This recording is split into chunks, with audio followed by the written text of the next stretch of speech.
إن الحمد لله نحمده ونستعينه ونستغفره ونعوذ بالله من شرور أنفسنا ومن سيئات أعمالنا من يهده الله فلا مضل له ومن يضلل فلا هادي له وأشهد أن لا إله إلا الله وحده لا شريك له وأشهد أن محمدا عبده ورسوله أما بعد فإن خير الحديث كتاب الله وخير الهدي هدي محمد صلى الله عليه وسلم وشر الأمور محدثاتها وكل محدثة بدعة وكل بدعة ضلالة وكل ضلالة في النار.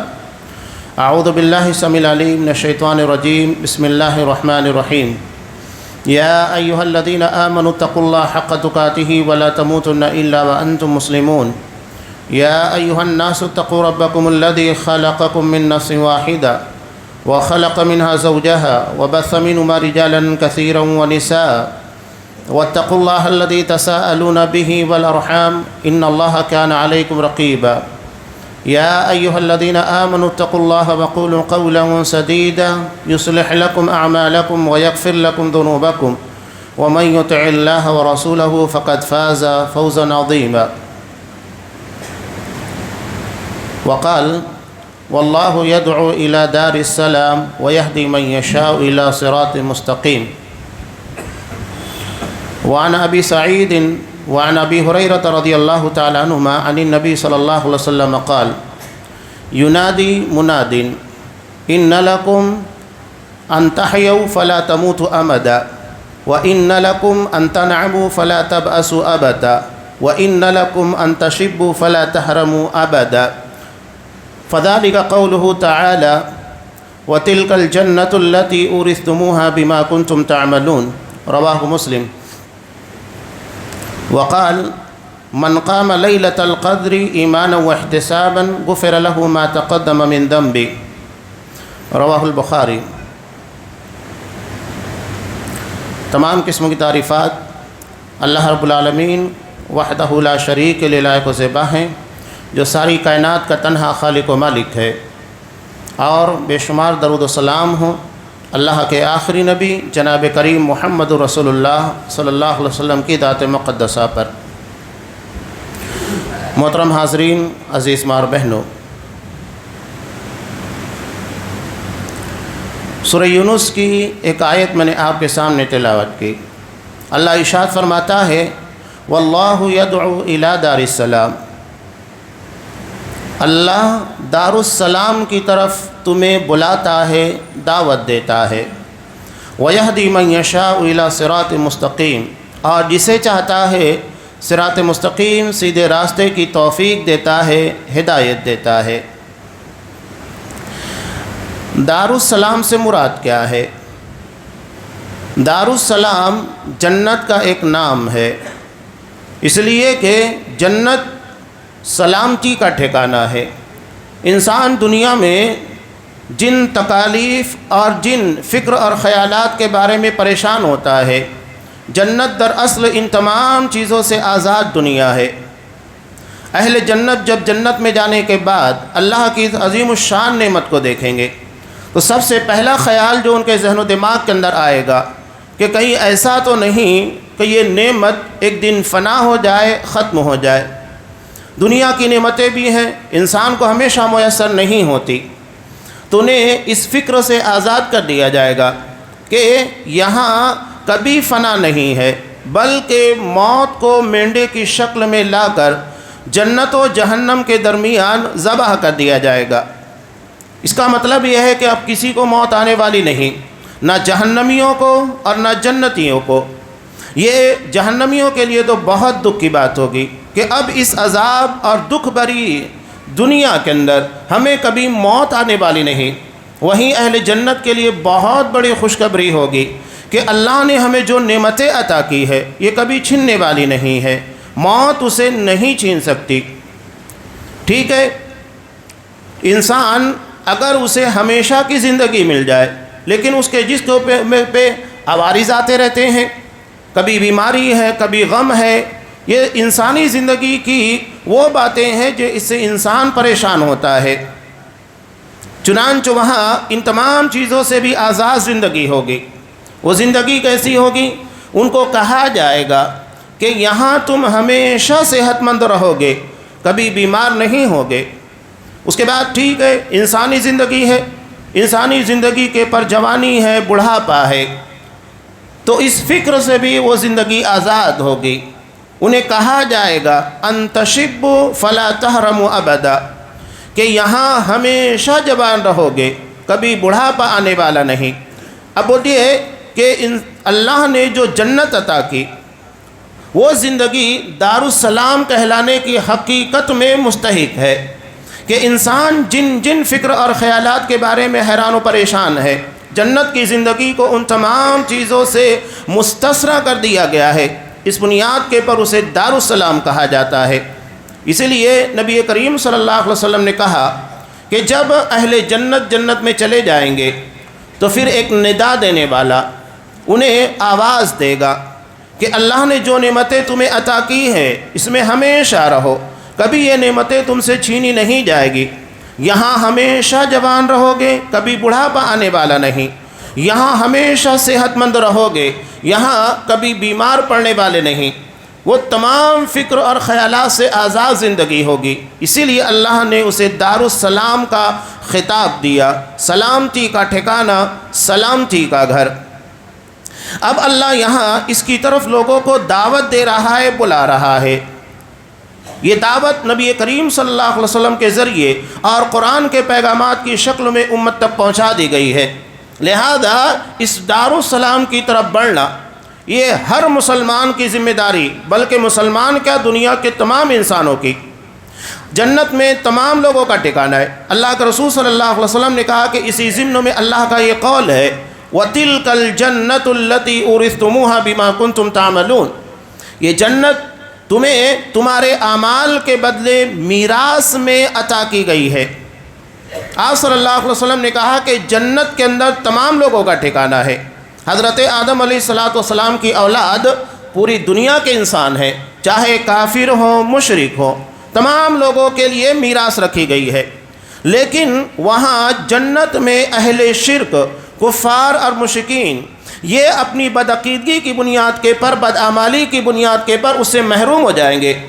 جس طرح کہ دنیا میں اگر باپ مسلمان ہے بیٹا کافر ہے تو ایک کافر کو اپنے مسلمان باپ کی پراپرٹی میں حصہ نہیں ملتا، اس لیے کہ دونوں کا دین جدا ہے، دین کی تبدیلی کی بنیاد کے پر میراث میں کوئی حق نہیں بنتا۔ تو ایسے ہی جنت کے اندر انہیں محروم کر دیا جائے گا کفر اور شرک کی بنیاد پر۔ تو جنت میں تمام لوگوں کا ٹھکانہ، جہنم میں بھی تمام لوگوں کا ٹھکانہ، لیکن اہل ایمان توحید کی بنیاد پر، اپنے نیک اعمال کی بنیاد پر اس سے نجات پائیں گے۔ اب نتیجہ کیا ہوگا کہ اگر ایک باپ ہے، اس کے دو بیٹے، ایک مسلمان ایک کافر، کافر اپنے کفر کی بنیاد کے پر میراث سے محروم ہوگا تو وہ میراث کس کو ملے گی؟ مسلمان کو ملے گی۔ ایسے ہی جنت میں تمام لوگوں کے لیے میراث رکھی گئی، تو جو کفار اور مشرکین اپنی بدعقیدگیوں اور بدعمالیوں کی بنیاد پر جنت سے محروم کر دیے جائیں گے تو ان لوگوں کا مقام اور ان لوگوں کی جگہ اہل ایمان کو عطا کی جائے گی۔ اور اسی طرح اہل جہنم کا بھی معاملہ ہوگا کہ اہل ایمان اپنے ایمان، توحید، نیک اعمالیوں کی بنیاد پر اس سے نجات پا جائیں گے۔ اب وہ جگہیں جو خالی ہوگی تو ان جگہوں کے پر کفار اور مشرکین کو رکھا جائے گا، انہیں عذاب دیا جائے گا، اس لیے کہ اہل ایمان وہاں سے بچ نکلے ہیں۔ تو یہ جنت ہے۔ جنت یہ ہمارے اعمال کا صلہ، میراث کے طور کے پر ہمیں عطا کی جانے والی اللہ کی سب سے عظیم نعمت ہے۔ دوسری آیت جو جنت کے متعلق ہے، میں چند باتیں ہی اس کے بارے میں بیان کر رہا ہوں، ورنہ اتنی تفصیل ہے کہ انسان اس کے پر گھنٹوں بولتا رہے تو کم پڑ جائے۔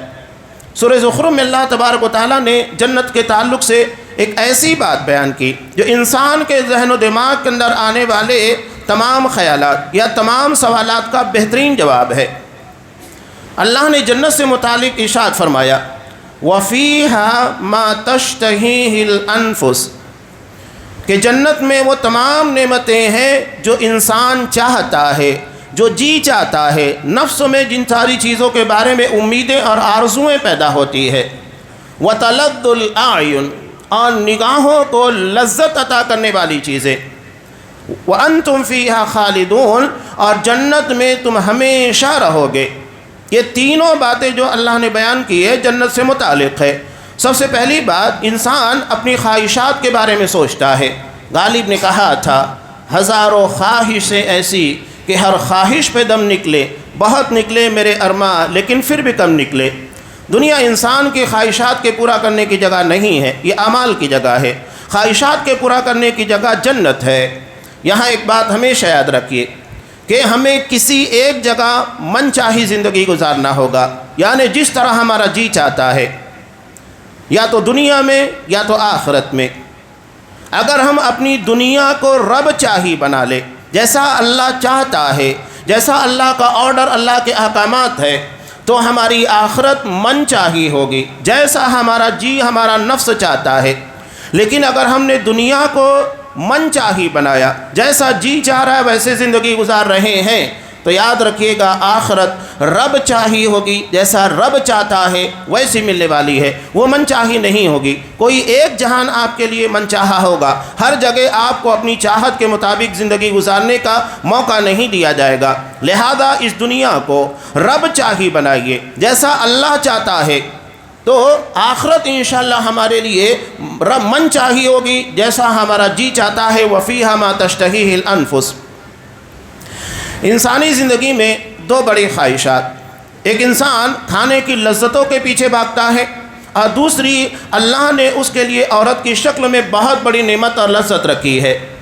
چنانچہ ان تمام چیزوں کے بارے میں جو انسان کی نفسانی خواہشات ہے، آپ صلی اللہ علیہ وسلم نے ارشاد فرمایا، جیسا کہ صحیح الجامع کی روایت ہے، نسائی کی روایت ہے کہ والذی نفس محمد بیدہ، قسم ہے اس ذات کی جس کے ہاتھ میں محمد صلی اللہ علیہ وسلم کی جان ہے، ان احدہم لیعطی قوت 100 رجل، کہ تم میں سے ہر شخص کو 100 آدمیوں کے برابر طاقت عطا کی جائے گی۔ کن چیزوں کے اندر؟ فی الاکل والشرب والجماع، کھانے پینے اور عورتوں سے تعلقات کی۔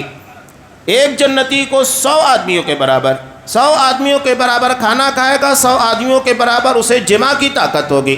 بتائیے یہ دنیا کی وہ نعمتیں ہیں جس کے بارے میں انسان بھاگتے رہتا ہے، اور اللہ تبارک و تعالیٰ ان تمام چیزوں کو جنت کے اندر پوری کرنے والا ہے۔ یہ کتنی بڑی نعمت ہے جس کا انسان تصور نہیں کر سکتا۔ خواہشات، وَفِيهَا مَا تَشْتَهِيهِ الْأَنفُسُ، نفس جو چاہتا ہے، نفس کی خواہشات، اس کی پوری کرنے کی سب سے بہتر جگہ جنت ہے۔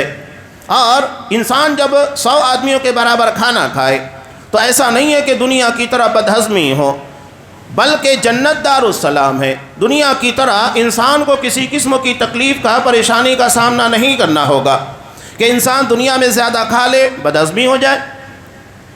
بدہضمی کے ساتھ ساتھ اسے بہت سارے عوارض اور بھی پیش آتے ہیں۔ ان تمام چیزوں سے پاک زندگی، بلکہ اتنا کھانا کھانے کے بعد صرف اتنا ہوگا ہاضمے کی شکل میں کہ جسم سے کستوری کی مانند خوشبو نکلے گی، پسینہ نکلے گا، اور اس کا پیٹ دوبارہ اپنی جگہ پر آ کر سمٹ جائے گا۔ یہ صحت کا راز ہوگا۔ یہاں جنت کے تعلق سے اللہ کے رسول صلی اللہ علیہ وسلم نے کہا کہ انت شبو فلا تحرم ابدا، ہمیشہ جوان رہو گے، کبھی تمہارے پر بڑھاپا نہیں آنے والا۔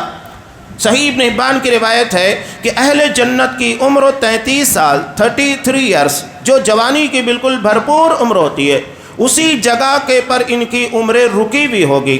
البتہ یہاں اس مقام کے پر ان لوگوں کی خوبصورتی میں اضافہ ہوتا رہے گا، اور یہ تمام کے تمام علی صورت آدم علیہ السلام کی قد کاٹھی کے مطابق ہوں گے۔ 60 ذراع 90 فٹ، ایک ذرا انسان کی انگلی کے پور سے کوہنی تک کا حصہ ہوتا ہے، قریب 1.5 فٹ کا، اور 60 ذراع یہ 90 فٹ ہوتا ہے۔ حضرت آدم علیہ السلام کو اسی قد کاٹھی کے پر پیدا کیا گیا تھا، چنانچہ تمام اہل جنت اسی قد کاٹھی کے پر ہوں گے۔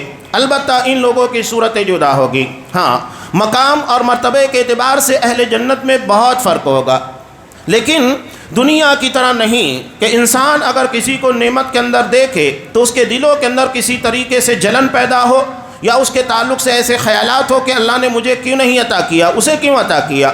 ایک ایسا جذبہ جو اللہ کی تقدیر کے پر ناراضگی کا اظہار کرتا ہے، وہ نہیں ہوگا۔ بلکہ سب سے نچلے طبقے میں رہنے والا جنتی بھی اپنے سے سب سے اونچے مقام پر رہنے والے کو دیکھے گا، وہ رشک کرے گا، لیکن اس کے دل کے اندر کسی قسم کا حسد اور کینہ نہیں پیدا ہوگا، جو دنیاوی زندگی کے لیے ایک بڑا مسئلہ ہے، ایک بڑا وائرس ہے۔ وَنَزَعْنَا مَا فِي صُدُورِهِم مِّن غِلٍّ، جنت میں داخلے سے پہلے سینوں کے اندر غل، جس کی بنیاد کے پر نفرتیں اور ایک دوسرے سے کدورتیں ہوتی ہیں اور دنیاوی زندگی کی چپکلشیں ہیں، اسے باہر نکال دیا جائے گا تاکہ جنتیوں کے اندر کسی بھی قسم کی کدورت نہ ہو، ہر قسم سے پاک زندگی ہوگی۔ جب وہ دارالسلام ہے تو وہاں پر کسی قسم کی نفرت، عداوت، بغض نہیں پایا جائے گا۔ دارالسلام میں یہ تمام چیزوں کو اجازت ہی نہیں ہوگی، بلکہ ان تمام چیزوں سے پاک اور انتہائی مبرہ زندگی ہوگی۔ تو یہ جنتی، ان لوگوں کے درجات کے درمیان فرق ہوگا۔ اللہ تبارک و تعالیٰ اہل جنت کے لیے ہر جمعہ کو ایک بازار لگائے گا، مسلم کی روایت میں ہے۔ اس کا مطلب ہے کہ جنت میں کچھ اس انداز سے انسان کو رکھا جائے گا کہ جس طرح وہ دنیاوی زندگی کے اندر اپنے دن و ایام کو گزارتا ہے وہاں پر بھی ہوگا۔ لیکن ایک بات یاد رکھیے، دنیاوی زندگی کا مطلب یہ نہیں ہے کہ جس طرح دنیا کی زندگی میں دن و رات ہوتے ہیں، جنت اس سے پاک و صاف زندگی ہوگی۔ قرآن مجید نے کہا شمس والعظم حریرا، کہ جنت کے اندر نہ تو دھوپ ہوگی اور نہ اتنی ٹھنڈک جو انسان کو تکلیف پہنچائے، بلکہ ان تمام چیزوں سے علیحدہ ایک الگ دنیا ہوگی۔ ہم اسے اپنی دنیاوی زندگی سے کمپیئر نہیں کر سکتے، وہ ایک لافانی زندگی ہوگی، اور وہاں انسان کو نیند بھی نہیں آئے گی، اس لیے کہ جب موت کو ذبح کر دیا جائے گا تو اس کی چھوٹی بہن نیند وہاں پر کیسے آ سکتی ہے؟ نیند دراصل موت کی ہی ایک شکل ہے۔ تو جنتی نیند سے بھی آزاد ہوں گے، انہیں وہاں سونے کی ضرورت نہیں، نہ وہ باڈی ایسی ہوگی کہ دنیاوی زندگی کی طرح اسے آرام کی ضرورت پیش آئے گی، نہیں، ہر قسم سے آزاد اور سلامتی والی زندگی ہوگی۔ تو ان لوگوں کے لیے ایک بازار ہوگا، اور ہر بازار کو جب یہ جمعہ کے دن جائیں گے تو ایک شمالی ہوا چلے گی اور یہ ان کے حسن میں، خوبصورتی میں اضافہ کرے گی۔ اس کے بعد جب یہ اپنی عورتوں کے پاس آئیں گے تو وہ کہیں گی اللہ کی قسم آپ کی خوبصورتی میں پہلے کے مقابلے میں کہیں زیادہ اضافہ ہو گیا، یعنی جنت میں بھی خوبصورتی میں ہر جمعہ کو اضافہ ہوگا۔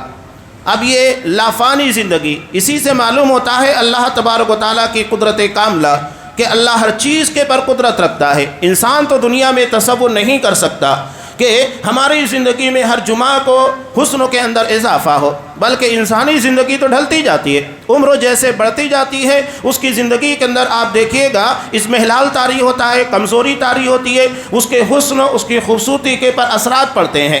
لیکن جنت کی زندگی میں اس کے بالمقابل اضافہ ہوگا۔ جنت کے 100 درجات، ہر درجے کے درمیان آسمان و زمین کی طرح دوریاں ہیں۔ یہ ہے انسان جسے اپنے تصور کے اندر نہیں لا سکتا۔ بخاری کی روایت میں آپ صلی اللہ علیہ وسلم نے کہا کہ 100 درجات، سب سے اعلیٰ ترین درجہ الفردوس ہے، لہذا جب بھی اللہ سے سوال کرو تو صلی اللہ الفردوس، اللہ سے فردوس کا سوال کرنا چاہیے، وہیں سے جنت کی نہریں جاری ہوتی ہیں اور اس کے پر رحمان کا عرش ہے۔ یہ سب سے اعلیٰ ترین مقام، حالانکہ اس مقام تک پہنچنے والے سب تو نہیں ہوں گے، لیکن آپ صلی اللہ علیہ وسلم نے یہ کہا کہ اللہ تبارک و تعالیٰ سے جب سوال کرو تو الفردوس جو جنت کا سب سے اعلیٰ ترین مقام ہے، 100 درجات میں سب سے اعلیٰ ترین درجہ ہے، اس کا سوال کرنا ہے۔ اس کی مثال یوں سمجھ لیجئے کہ ایک استاد اپنی کلاس کے اندر 100 طلبہ کو تعلیم دیتا ہے، ایگزام آتا ہے تو وہ سارے طلبہ کو کہتا ہے کہ ہر طالب علم کوشش کرے کہ وہ فرسٹ آئے۔ اب یہ تو ناممکن ہے کہ تمام طلبہ، تمام اسٹوڈنٹ 1 نمبر سے پاس ہوں گے، فرسٹ کلاس آئیں گے، ممکن نہیں ہے، لیکن اگر کلاس کے تمام طلبہ فرسٹ آنے کے لیے محنت کرے تو ان کی محنتیں پہلی پوزیشن حاصل کرنے کے اعتبار سے ہوگی۔ اس بنیاد کے پر ان کی محنت، ان کے اعمال، جد و جہد کے اندر بہت زیادہ محنت پائی جائے گی۔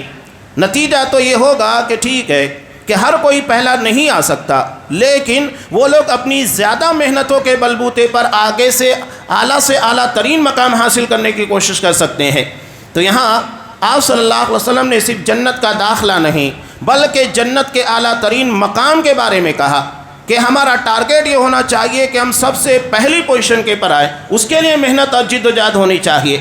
جنت میں داخلہ وہ یقینی ہے انشاءاللہ، لیکن اس کے ساتھ ساتھ اعلیٰ ترین مقام حاصل کرنا ہے، کامیابی کے ساتھ بہترین کامیابی کی جستجو اور اس کے مطابق اعمال ہونا چاہیے۔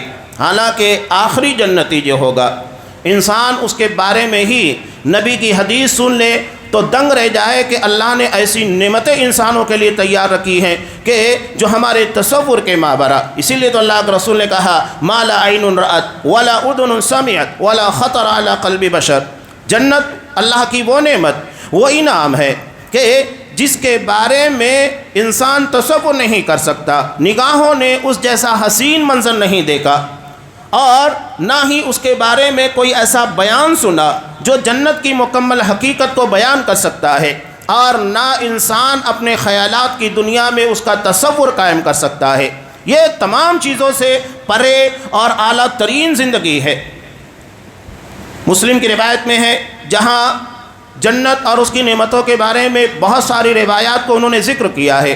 ایک روایت کا تذکرہ کیا کہ آخری جنتی وہ آخری جہنمی ہوگا جسے جہنم سے نکالا جائے گا، جس کے دل کے اندر ایمان ہوگا، اس لیے کہ بعض اہل ایمان بھی جہنم میں جائیں گے اپنے اعمال بدعمالیوں کی بنیاد پر، اور جب اس کی سزا اللہ تبارک و تعالیٰ کی طرف سے طے شدہ شیڈول کے مطابق مل چکی ہوگی، اس کے بعد انہیں جہنم سے آزاد کیا جائے گا، اور نبی کریم صلی اللہ علیہ وسلم کی سفارش اور دیگر اہل ایمان کی سفارش کی بنیاد پر ان کو نکالا جائے گا۔ لیکن یہ تمام انعامات، جہنم سے آزادی کا پروانہ صرف اہل توحید کے لیے جن کے اندر ایمان ہوگا۔ ایمان نہیں ہے تو بالکل واضح طور پر دو ٹوک اعلان ہے کہ ان لوگوں کے لیے ابدی طور پر جہنم ہی ٹھکانہ ہے۔ تو اسی بنیاد پر عقیدہ توحید کو اہمیت دی جاتی ہے۔ نجات کی اصل و بنیاد عقیدہ توحید ہے۔ چنانچہ آخری جنتی جسے جنت میں داخل کیا جائے گا اور جسے جہنم سے نکالا جائے گا، اس کے بعد کسی کو جہنم سے نہیں نکالا جائے گا۔ جب اسے جہنم سے نکالا جائے گا تو کوئلے کی طرح بالکل کالا ہو چکا ہوگا، اسے نہر حیات میں ڈالا جائے گا۔ ڈالے جانے کے بعد جب اس کو باہر نکالا جائے گا تو جس طرح ایک درخت کا پودا پنپنا شروع کرتا ہے، یہ اگنا شروع ہوگا، یعنی اس کی باڈی، اس کا جسم پھلنا پھولنا شروع ہو جائے گا، اور جہنم کی وہ تمام سختیاں جو اس نے جھیلی ہیں، جس کی بنیاد پر اس کی باڈی بالکل خاکستر ہو چکی ہے، وہ دوبارہ نمو پانے لگے گی اور دوبارہ پروان چڑھنا شروع ہوگی۔ اس کے بعد جب اس کو جنت میں داخل کرنے کے لیے اللہ آرڈر دے گا، وہ اللہ سے مطالبہ کرے گا، اللہ مجھے صرف جنت کے دروازے تک جانے کی اجازت دے۔ اللہ کہے گا ٹھیک ہے جا، لیکن اس کے بعد تو مطالبہ مت کرنا۔ لیکن اللہ کو معلوم ہے کہ وہ پھر بھی آگے کا مطالبہ کرے گا۔ اس کے بعد جب وہ جنت تک جائے گا، اللہ سے پھر درخواست کرے گا، اللہ مجھے صرف جنت میں دیکھنے دے کہ اس کی نعمتیں کیسی ہیں۔ اللہ کہے گا کہ میں نے تجھ کو منع کیا تھا، اس کے بعد بھی تو مطالبہ کر رہا ہے، اچھا ٹھیک ہے جا جنت کی نعمتوں کو دیکھ۔ جب وہ جنتوں کی نعمتوں کو دیکھے گا، اللہ سے پھر مطالبہ کرے گا، اللہ مجھے جنت میں داخلہ دے دے۔ اللہ کہے گا دیکھ میں تجھ کو منع کر رہا تھا، اس کے بعد بھی تو نے مطالبہ کے پر مطالبہ کیا، ٹھیک ہے جا میں تجھے جنت میں داخل کر رہا ہوں۔ اور جنت میں داخل کرنے کے بعد اس کو کہا جائے گا تو خواہش کر، تجھے کیا چاہیے؟ وہ خواہش کرے گا۔ دو الگ الگ روایتیں، ایک میں یہ ہے کہ وہ خواہش کرنے کا اسے آرڈر دیا جائے گا، وہ خواہش کرے گا، امیدیں کرے گا مجھے یہ چاہیے مجھے یہ چاہیے۔ اللہ کہے گا ٹھیک ہے یہ تیری خواہش ہے، جا تجھے جنت میں اپنی خواہش کے 10 گنا دیا جا رہا ہے جتنا تو سوچ سکتا ہے۔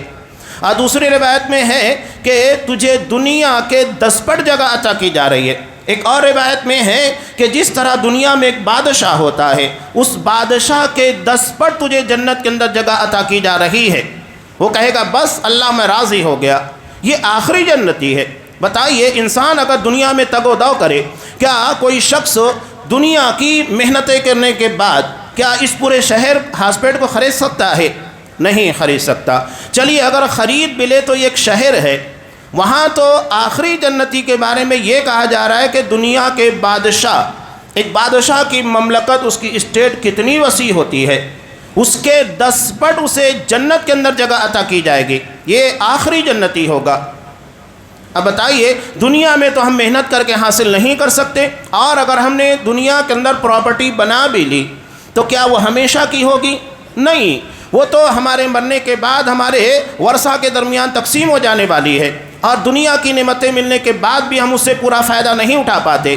انسان کے پاس اگر بیماری بہت ساری عوارض لاحق ہو گئے، جیب میں ہزاروں روپے ہونے کے بعد بھی وہ دنیا کی نعمتوں سے لطف اندوز نہیں ہو سکتا، ڈاکٹر منع کر دیتا یہ آپ استعمال نہیں کر سکتے، یہ غذا آپ استعمال نہیں کر سکتے، اور بڑھاپا ہے جرم ضعیفی کی سزا، مرگ مفاجات، ختم ہو گئی بات، ساری چیزوں کو، ساری لذتوں کو توڑ کر ختم کر دینے والا۔ لیکن جنت ان تمام چیزوں سے مابرا ہے، اللہ نے اسے ان تمام چیزوں سے پاک رکھا، اسے دارالسلام بنایا ہے۔ یہ چند چیزیں جو میں نے آپ کے سامنے پیش کی، قرآن نے کہا وَفِيهَا مَا تَشْتَهِيهِ الْأَنفُسُ، جنت یہ ہماری خواہشات کے پورا کرنے کا صحیح مقام ہے۔ ہم چاہتے ہیں ہماری وہ تمام خواہشیں جو دنیا میں ادھوری رہ گئیں، اور وہ خواہشیں جس کا ہم تصور بھی نہیں کر سکتے، وہ تمام چیزوں کے پورا کرنے کا اصل مقام جنت ہے۔ ہر ہمیشہ کے لیے لافانی زندگی، جہاں پر کبھی موت آنے والی نہیں۔ وَإِنَّ لَكُمْ أَن تَحْيَوْا فَلَا تَمُوتُوا أَبَدًا، کہ تم ہمیشہ زندہ رہو گے، کبھی تمہیں موت آنے والی نہیں ہے، تو خواہشات جو بھی ہوگی وہاں پوری ہوگی۔ اب کچھ لوگ سوال کرتے ہیں کہ ٹھیک ہے، اہل ایمان کو 2 حوریں دی جائے گی، جیسا کہ دوسری روایت میں ہے، عورتوں کے لیے کیا ہے؟ یا اگر کوئی ایسی عورت جس کا شوہر مشرک تھا، کافر تھا، اللہ نے اسے ایمان کی دولت عطا کی، وہ نجات پا گئی، شوہر جہنم میں رہ گیا، یہ سوالات لوگ کرتے ہیں۔ قرآن نے اس کا سیدھا سا جواب دیا، وَفِيهَا مَا تَشْتَهِيهِ الْأَنفُسُ، انسان کے جی میں جو آئے وہ ملنے والا ہے، اب اس کی اپنی جو بھی خواہش ہوگی۔ اور دیگر روایت سے معلوم ہوتا ہے کہ جنت کے اندر کوئی بھی بے جوڑ نہیں ہوگا، بے نکاحی زندگی والا نہیں ہوگا۔ تو وہ عورتیں جن کے شوہر اگر کسی بنیاد کے پر جہنم میں چلے گئے اور ان کی عورتیں جنت میں ہیں، تو یقیناً ان لوگوں کو بھی جوڑا عطا کیا جائے گا، جیسا کہ آپ صلی اللہ علیہ وسلم نے ارشاد فرمایا، کوئی بے جوڑ نہیں ہوگا، بے نکاحی زندگی گزارنے والا نہیں ہوگا۔ یہ ہے جنت کی حقیقت۔ تو یہ جو سوال اٹھتا ہے اس کا جواب قرآن مجید کسی آیت کے اندر دے بھی دیا گیا ہے۔ انصار نے کہا، جو کہ کھیتی باڑی کرنے والے کسان لوگ تھے، کہا کہ اللہ کے رسول، کیا اگر ہم جنت کے اندر کھیتی باڑی کے بارے میں تمنا کریں گے تو ہم کو وہ بھی ملے گا؟ کہا کہ ہاں، اگر تم لوگ چاہو گے تو وہ بھی ملے گا۔ انسان جن پیشوں سے دنیا میں جڑا ہوتا ہے اس سے محبت ہوتی ہے، اور اگر وہ چاہے گا کہ مجھے جنت کے اندر وہ پیشہ اور وہ چیزیں جو میں دنیا میں کرتا رہا وہ عطا کی جائے، یقیناً ملے گی، اس لیے کہ وہاں من چاہی زندگی ہوگی، جو جی چاہے گا، آپ جو چیز چاہیں وہ تمام چیزیں عطا کی جائے گی۔ ایک آسان سے لفظوں میں جنت کی اس حقیقت کو اللہ نے بیان کر دیا، وَتَلَذُّ الْأَعْيُنِ، اور نگاہوں کو لذت عطا کرنے والی چیز۔ اسی کو سورہ یونس میں اللہ نے آگے ارشاد فرمایا، لِلَّذِينَ أَحْسَنُوا الْحُسْنَى وَزِيَادَةٌ، کہ جن لوگوں نے احسان کیا، نیکیاں کی، ان لوگوں کے لیے الحسنہ یعنی جنت ہے۔ اللہ نے جنت کو الحسنہ کہا اس لیے کہ جنت جیسی عظیم اور حسین نعمت اللہ تبارک و تعالیٰ نے انسانوں کے لیے بنائی نہیں، اسی لیے اسے الحسنہ کہا جاتا ہے۔ اور وزیادہ، اس کے علاوہ ایکسٹرا بھی کچھ ہوگا۔ چنانچہ دوسری روایت کے اندر آپ صلی اللہ علیہ وسلم نے کہا کہ جب اللہ تبارک و تعالیٰ اہل جنت کو جنت میں داخل کرے گا اور داخل کرنے کے بعد ان سے پوچھے گا کہ کیا یہاں تمہارے اعزاز میں، تمہاری مہمان نوازی میں کوئی کمی رہ گئی؟ تو کہیں گے نہیں اللہ، یہاں تو تمام چیزیں ہمیں مہیا ہو گئی۔ اس کے بعد اللہ کہے گا کہ اس سے بڑی بھی نعمت تم لوگوں کے لیے ہے۔ جنتی کہیں گے کہ ہمیں دنیا جہان کی تمام نعمتوں سے نواز دیا گیا، اب اس کے بعد کون سی نعمت ہے؟ تب اللہ تبارک و تعالیٰ ان کے درمیان سے اپنا حجاب ہٹا دے گا اور وہ اللہ کا دیدار کریں گے۔ اسی کو یہاں اللہ نے بیان کیا، زیادہ یعنی اللہ کے دیدار کی، اللہ تبارک و تعالیٰ کو دیکھنے کی لذت، اسی کو اللہ نے یہاں پر بھی بیان کیا۔ وَتَلَذُّ الْأَعْيُنِ، نگاہوں کو لذت عطا کرنے والی چیز اللہ کا دیدار، جو اہل جنت کے لیے سب سے بڑی اور عظیم نعمت ہوگی کہ اس اندھے کے رب کو پوری دنیا، پوری زندگی کے اندر جس کی عبادت کرتے رہے، جس کے ڈر کی بنیاد کے پر گناہوں سے بچتے رہے، اور جس کی امید، جس کی چاہت اور محبت میں نیکیاں کرتے رہے، وہ رب ان کی نگاہوں کے سامنے ہوگا۔ اور ان اللہ جمیل، اللہ انتہائی خوبصورت ہے۔ جس کے بارے میں ہم تصور نہیں کر سکتے، اور اللہ کو دیکھنے کے بعد بھی انسان اللہ کا ادراک نہیں کر پائے گا۔ وہ صرف دیکھ سکتا ہے لیکن اس کا ادراک یعنی پوری حقیقت کا علم نہیں لے سکتا۔ اللہ تبارک و تعالیٰ کی ذات ایسی نہیں ہے کہ انسان اس کا ادراک کر سکے، وہ صرف اللہ تبارک و تعالیٰ ہی اپنی حقیقت کو جانتا ہے، کوئی مخلوق اس کے بارے میں نہیں جان سکتی۔ وہ صرف دیدار ہوگا، اللہ تبارک و تعالیٰ کو دیکھنا ہوگا، اور یہ تمام اہل جنت کو میسر ہوگا۔ یہ جنت کی سب سے بڑی اور عظیم الشان نعمت ہوگی۔ اس کے بعد اللہ نے کہا وَأَنْتُمْ فِيهَا خَالِدُونَ، یہ تمام نعمتیں تمہیں ہمیشہ کے لیے دی جائے گی۔ لہذا جنت اور جہنم کبھی فنا نہیں ہوگی۔ اہل سنت والجماعت کے عقیدے میں چیز شامل ہے کہ جنت و جہنم موجود ہے۔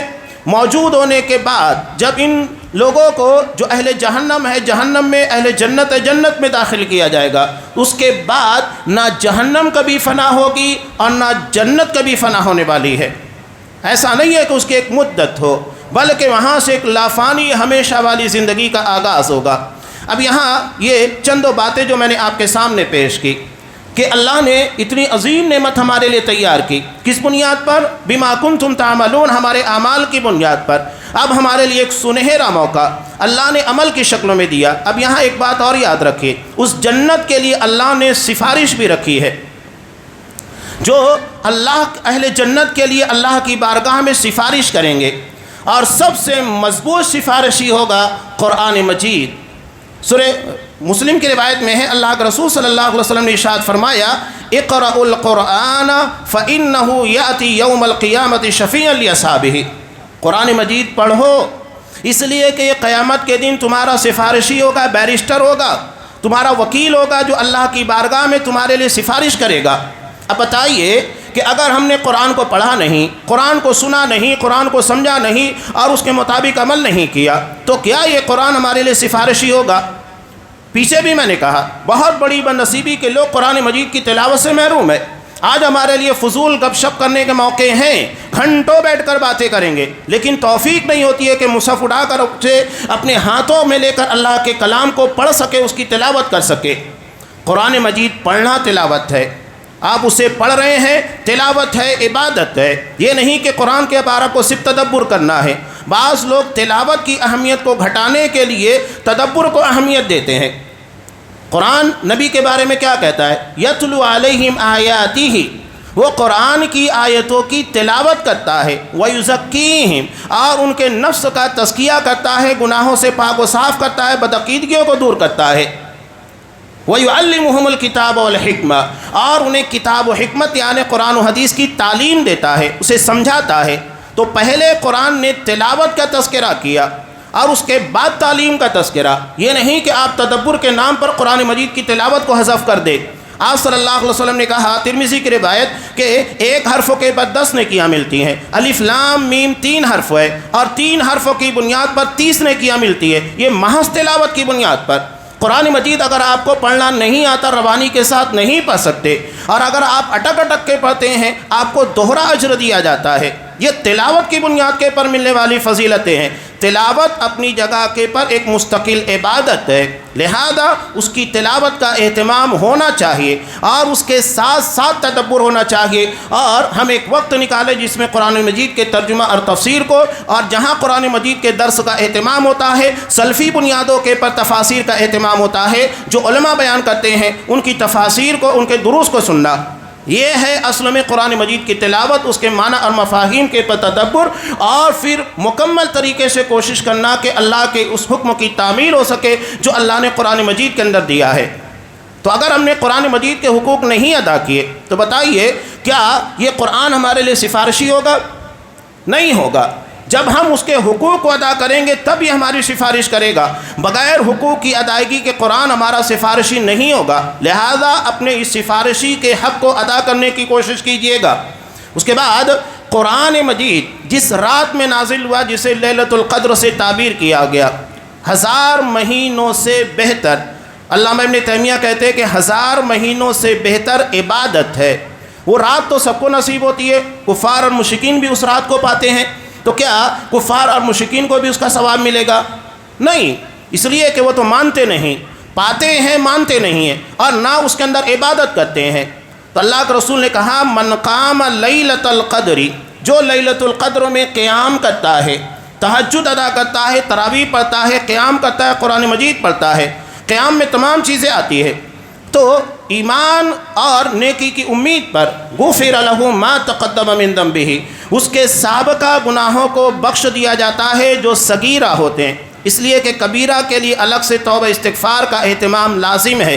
اور اگر بندوں سے متعلق کوئی مسئلہ ہے، کسی پر ظلم کیا، زیادتی کی ہے، تو اس سے معافی ضروری ہے، اس کے بغیر وہ گناہ معاف ہونے والے نہیں ہیں۔ آپ کتنا بھی قیام کیجئے، کتنی بھی تراویح ادا کیجئے، حقوق العباد جب تک بندوں سے معافی تلافی نہیں ہوتی ہے اس کی بخشش نہیں ہے۔ یہ بالکل واضح پیغام ہے۔ آپ صلی اللہ علیہ وسلم نے کہا کہ قیامت کے دن جب ایک سینگ والی بکری نے بغیر سینگ والی کو مارا تو بغیر سینگ والی کو سینگ دیا جائے گا تاکہ وہ اپنا انتقام، اپنا بدلہ لے سکے۔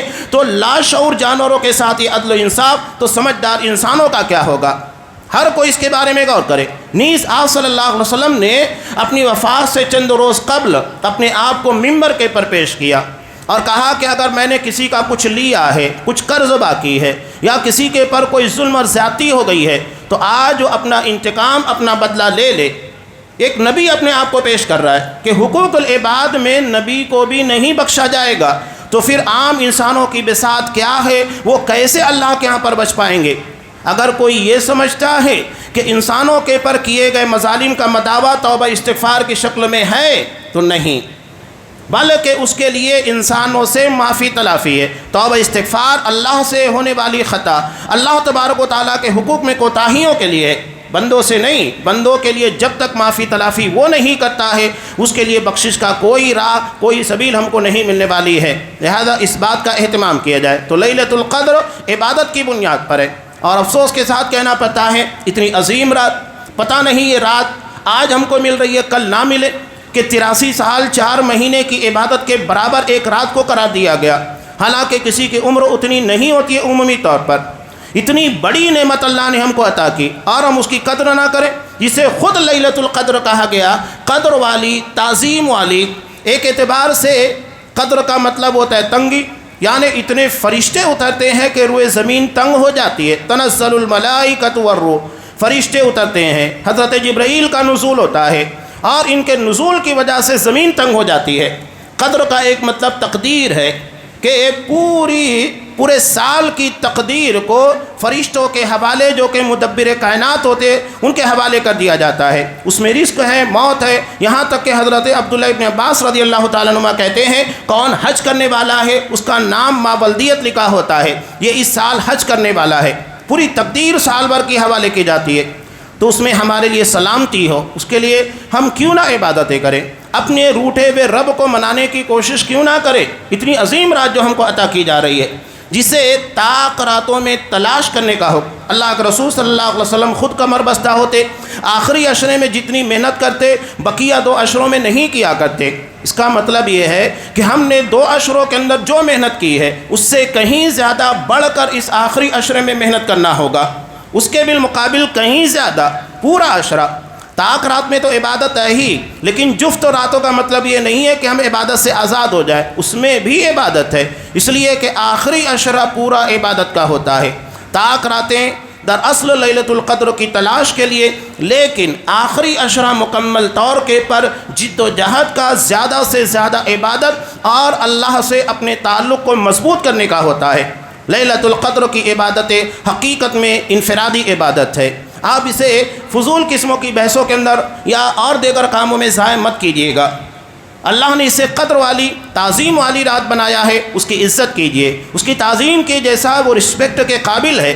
یہ نہیں کہ اللہ تبارک و تعالیٰ کے ہاں آپ اس رات کو مجرم بن جائے اس کے قدر نہ کرنے کی وجہ سے۔ اس کا آغاز مغرب سے ہوتا ہے، یہ نہیں کہ عشاء کے بعد ہوتا ہے، یہ مغرب سے شروع ہوتی ہے اور طلوع صادق تک، نماز فجر کی اذان تک اس کا وقت جاری رہتا ہے۔ ایک ایک لمحہ، ایک ایک سیکنڈ قیمتی ہے، لہذا اس کو ضائع نہیں ہونے دینا ہے۔ پہلے سے ذہن و دماغ کو، نیت و ارادوں کو مخلص بنائیے کہ اس رات کی جیسی قدر ہونا چاہیے، جیسا نبی کریم صلی اللہ علیہ وسلم اصحاب کرام نے اس رات کا حق ادا کرنے کی کوشش کی، ہم بھی اسی نقش قدم پر چل کر اس کا حق ادا کرنے کی کوشش کریں گے، تو یقیناً اخلاص اور نیتوں کے بہترین ارادوں کی بنیاد کے پر اللہ کے ہاں اجر ملنے والا ہے۔